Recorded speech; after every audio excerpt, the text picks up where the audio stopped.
आज हम लोग बात करेंगे एक front loading fully automatic washing machine की, जिसमें डोर की प्रॉपर ओपनिंग नहीं हो पा रही है। तो सारी चीज़ें हम लोग सिस्टमेटिक वे में देखने वाले हैं कि क्या क्या हमें चेक करना चाहिए। कस्टमर से लेके, कस्टमर के फीडबैक से लेके, उससे बात करने से लेके हम लोग कंप्लीट रिपेयरिंग प्रोसेस देखेंगे। तो ये जो सीरीज़ आपके सामने इंडेक्स लिखा है, हम लोग इसी के हिसाब से आगे बढ़ेंगे। अब कस्टमर हमको फीडबैक देता है कि डोर ओपन नहीं हो रहा है, साइकिल ख़त्म हो गई, जो हम वॉशिंग कर रहे थे ख़त्म हो गई, डोर हमारा ओपन नहीं हो रहा है, साइकिल को स्टार्ट करने पर भी डोर ओपन नहीं हो रहा है, एंड पर भी डोर ओपन नहीं हो रहा है, मशीन को ऑफ़ कर दिया है फिर भी डोर ओपन नहीं हो रहा है। तो सारी स्थितियों को हम लोग अंडरस्टैंड करके उसको देख कर समझ कर ही रिपेयरिंग प्रोसेस स्टार्ट करेंगे। अब कुछ छोटे छोटे सवाल होते हैं जो हमें कस्टमर से पूछना चाहिए। तो पहला सवाल तो यही है कि क्या फ़ौरन साइकिल ख़त्म होते ही आप डोर ओपन करने की कोशिश करते हैं, क्योंकि कुछ समय रुक कर ही डोर ओपन होता है। पीटीसी जो उसके अंदर लगी है वो चार्ज हो जाती है, मैग्नेटाइज हो जाती है, और कुछ समय बाद ही उसको डोर ओपन करने देती है कस्टमर को। फिर उनसे वही बात पूछेंगे कि क्या ये मशीन पहले किसी ने रिपेयर की है, इससे पहले भी कभी आपने डोर के अलाइनमेंट और जैमिंग का इश्यूज़ देखे हैं, ये फर्स्ट टाइम आपको प्रॉब्लम मिली है। क्या आप मशीन को रेगुलर यूज़ करते हैं, क्योंकि बहुत दिन तक मशीन यूज़ नहीं होती है तो कई बार मॉइस्चर भी वहाँ पे डेवलप हो जाता है, या पानी मशीन में भरा हुआ है उससे भी वहाँ पे मॉइस्चर डेवलप हो जाता है। तो अंडरस्टैंड करने के लिए छोटे छोटे सवाल हम लोग कस्टमर से पूछेंगे। इसी तरह से कई बार मशीन पे कोड डिस्प्ले होता है, एरर कोड डिस्प्ले होता है, तो उससे भी हम अंडरस्टैंड कर सकते हैं कि क्या हम सामान लेके जाएं, कौन सी स्पेयर लेके जाएं, और कहाँ पे हम अपना रिपेयरिंग प्रोसेस को स्टार्ट करें। तो अब देखिए यहाँ पे डिटेल में इंफॉर्मेशन दी है कि क्या क्या प्रॉब्लम हो सकती है। कस्टमर्स के यूसेज से रिलेटेड प्रॉब्लम हो सकती है, डोर लीवर या स्प्रिंग ख़राब हो सकता है, मिसअलाइंड हो सकता है, डोर स्विच फॉल्टी हो सकता है, पीसीबी जो है वो कटिंग ऑफ के समय वोल्टेज का प्रॉपर साइकिल वहाँ पे ना मेंटेन होता हो। तो ये सारी चीज़ें हम लोग चेक करेंगे। अब इलेक्ट्रिकल, इलेक्ट्रॉनिक, मैकेनिकल यूसेज से रिलेटेड और एनवायरमेंटल कंडीशन से रिलेटेड प्रॉब्लम्स हो सकती हैं। दोस्तों सब पढ़ के नहीं हम लोग बात करेंगे, क्योंकि वीडियो काफ़ी लंबा हो जाएगा। तो काफ़ी चीज़ें हम स्लो चल रहे हैं, आप यहाँ पे समझ सकते हैं। डोर स्विच फॉल्टी हो सकता है, पीसीबी डिफेक्टिव हो सकता है, डोर स्विच में जो स्लाइडर है मैकेनिकली जैम्ड हो सकता है, डोर लीवर ख़राब हो सकता है, वक्त से पहले हम ओपन करने की कोशिश कर रहे हों। तो इसके लिए कस्टमर का यूसेज देखेंगे कि जो कंडीशंस हैं उनके हिसाब से वो यूज़ कर रहे हैं कि नहीं कर रहे हैं। अगर वहाँ पे बहुत ज़्यादा मॉइस्चर है, गर्मी बहुत ज़्यादा है, तो उसका भी थोड़ा ध्यान रखेंगे। हम सर्विसिंग कर सकते हैं उसकी प्रॉपर। डोर लीवर को चेक करेंगे, कहीं डोर लीवर में कोई ख़राबी तो नहीं है, स्प्रिंग तो नहीं फॉल्टी है। अगर वो ख़राब है तो उसको हम रिपेयर करेंगे। डोर स्विच अगर फॉल्टी है, डोर स्विच का हम लोग टेस्टिंग का पूरा देखेंगे, कैसे हम डोर स्विच को चेक कर सकते हैं। पीसीबी में ख़राबी है तो उसकी भी हम लोग प्रॉपर टेस्टिंग करेंगे। अगर पीसीबी में वोल्टेज ही नहीं दे रहा है वो आउटपुट से, ख़ास तौर से हमारे डोर लॉक के लिए, तो हमें पीसीबी को फिर रिप्लेस करना होगा। हमारे पास प्रॉपर टूल्स होना चाहिए, एक अच्छा सा मल्टीमीटर जिसमें कि बेसिक चीज़ें चेक करने की फैसिलिटी हो। हमेशा अपने टूल्स को संभाल के रखिए ताकि देर तक आपके साथ रहें और आपकी प्रॉब्लम्स को सॉल्व करने में मदद करें। तो यहाँ पे हम लोग एक छोटा सा वीडियो देखते हैं, कैसे कोई इमरजेंसी हो तो हम इस डोर को ओपन कर सकते हैं। आइए यहाँ पे हम एक वीडियो देखते हैं। क्या कर रहे हैं, कुछ राइट लेफ्ट में ध्यान से, लेकिन डोर को हम हिट करेंगे। कई बार डोर हिट करने से ही लीवर उसका बैक हो जाता है। अगर वो जैम है हल्का सा, अगर उसमें मैग्नेट आ गया है तो वो बैक हो जाता है। एक मजबूत स्ट्रिंग ले लेंगे, तागा ले लेंगे, मे बी प्लास्टिक का हो, मे बी टून आता है बहुत तरह का, स्ट्रॉन्ग तागा ले लेंगे। इसको ध्यान से हम ऐसे इंसर्ट करेंगे बहुत इत्मीनान से, और देखेंगे यहाँ पे तागा आपको सामने नज़र आने लगेगा। यहाँ पे ये लीवर को टच करेगा, फिर हम आहिस्ता से इस तागे को बांध के और इसको बैक साइड पे, लेफ़्ट साइड पे पुश करेंगे, खींचेंगे। तो इस तरह से करने से बहुत बार आपका ये जो लीवर है वो पीछे आ जाता है और डोर ओपन हो जाता है। ये वो कंडीशंस हैं जब कुछ इमरजेंसी आ गई है और डोर ओपन नहीं हो रहा है, तो इस तरह से हम खींच कर इसको ओपन कर सकते हैं। इसी तरह से कुछ मशीन्स में ऊपर से स्पेस होता है, टफ होता है थोड़ा, लेकिन हम इसको फिर भी अगर ध्यान से देखेंगे तो स्क्रू ड्राइवर की मदद से यहाँ पे ये लीवर दिख रहा है जो हम पुश बैक कर सकते हैं। तो इस तरह से दोस्तों हम लोग इमरजेंसी में डोर को ओपन कर सकते हैं।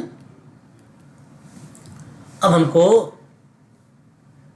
इमीडिएट ओपन करना है अगर डोर को, तो कस्टमर को इन्फॉर्मेशन देना पड़ेगी कि ये इमीडिएट ओपन नहीं होगा, कुछ समय तक हमें वेट करना पड़ेगा, उसके बाद ही डोर ओपन होता है।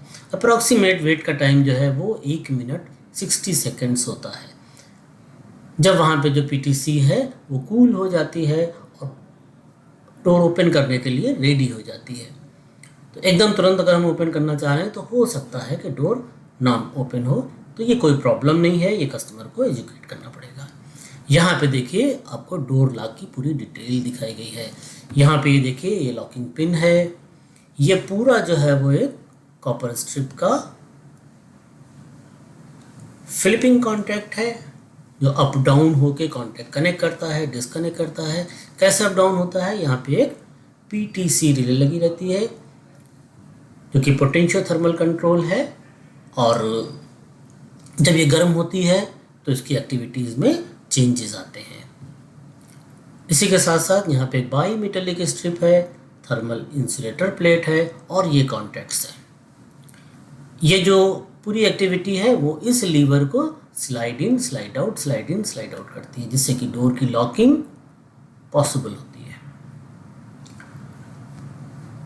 तो डोर लॉक के पॉसिबल कॉजेज क्या हो सकते हैं, पॉसिबल फॉल्ट्स क्या हो सकते हैं, तो यहाँ पे दिखाया गया है कि ये आम बात है कि कई बार इसके टर्मिनल्स जो हैं वो लूज होने की वजह से बर्न हो जाते हैं या ओवरहीट हो जाते हैं या वायरिंग इसकी जल जाती है।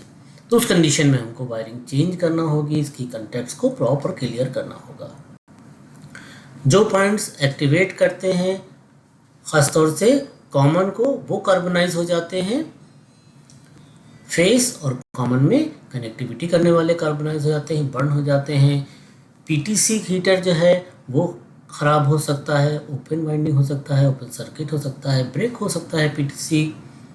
डोर का लैच जो है वो प्रॉपरली एक्टिवेट ना हो रहा हो, इलेक्ट्रिकल पार्ट जो है उस पर इंटरलॉकिंग हो गई हो, अगर मेटल स्लाइड बार जो है वो प्रॉपरली फिटेड नहीं है, उस पर कोरोजन आ गया है, गंदगी आ गई है, रस्ट आ गया है, तो वो कई बार स्लाइडिंग में भी प्रॉब्लम करता है। प्लास्टिक पार्ट इनसाइड जो हैं वो गर्मी की वजह से टेढ़े मेढ़े हो सकते हैं, रोक सकते हैं वो लॉकिंग मैकेनिज्म को। तो ये सारी चीज़ें हमको विजुअली दिख जाने वाली हैं। हमको पता होना चाहिए कि हमारे पीटीसी प्लस जो मैकेनिज्म है वो किस तरीके से, ये आपको यहाँ दिख रहा है, ये सारी चीज़ें कुछ ना कुछ वर्किंग में पार्टिसिपेट करती रहती हैं।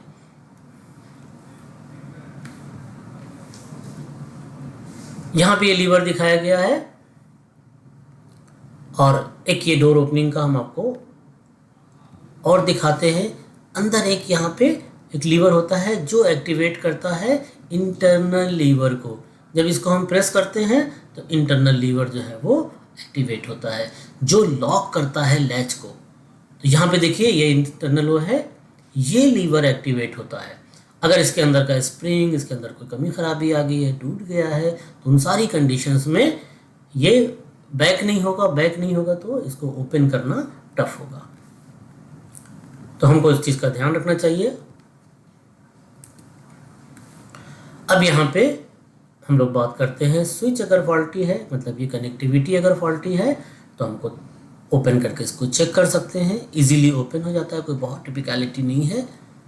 यहाँ पे ओपन करके हम इस स्विचिंग के बीच में गंदगी खराबी आ गई है तो उसको क्लीन कर सकते हैं। लेकिन अगर ये ओवरहीट हो गया है, बर्न हो गया है, तो उन सारी कंडीशंस में हमको ये लॉक स्विच चेंज करना होगा।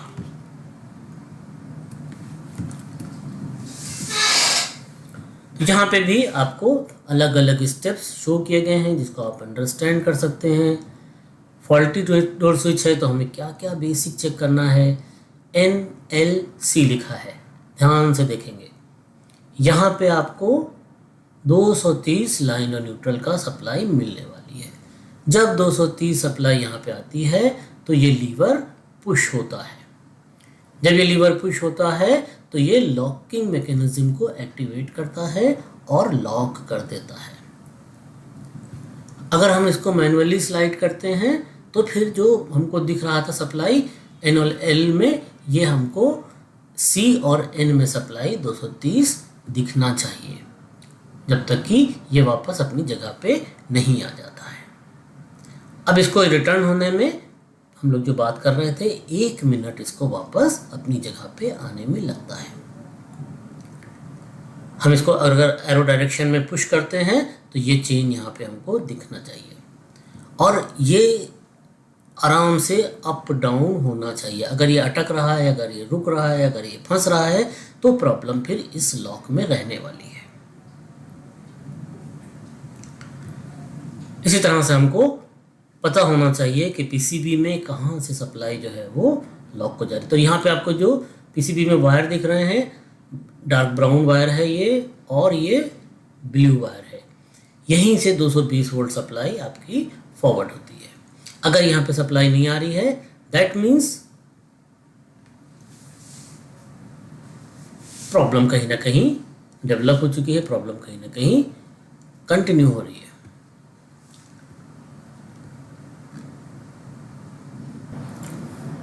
तो दोस्तों देखना चाहिए कि ये सप्लाई अगर ऑफ होने के बाद कंटिन्यूसली ये सप्लाई वहाँ पे अवेलेबल है, दैट मीन्स कि पीसीबी जो है वो प्रॉपर काम नहीं कर रही है।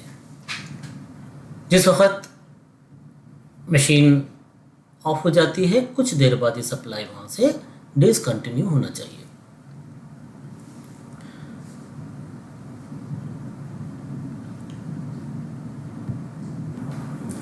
तो फ्रेंड्स, यहाँ पे मॉडल नंबर पीछे नीचे लिखे हुए हैं, उसके हिसाब से थोड़ा सा वेरिएशन है। यहाँ पे सेम चीज़ वही होगी कि अगर 230 वोल्ट की सप्लाई कंटिन्यू रहती है एंड साइकिल होने के बाद भी, तो पीसीबी फॉल्टी है। अगर कंटिन्यू नहीं रहती है तो पीसीबी वर्किंग है। तो ये आप यहाँ पे मॉडल्स लिखे हुए हैं और वायर के कलर्स चेक कर लीजिएगा।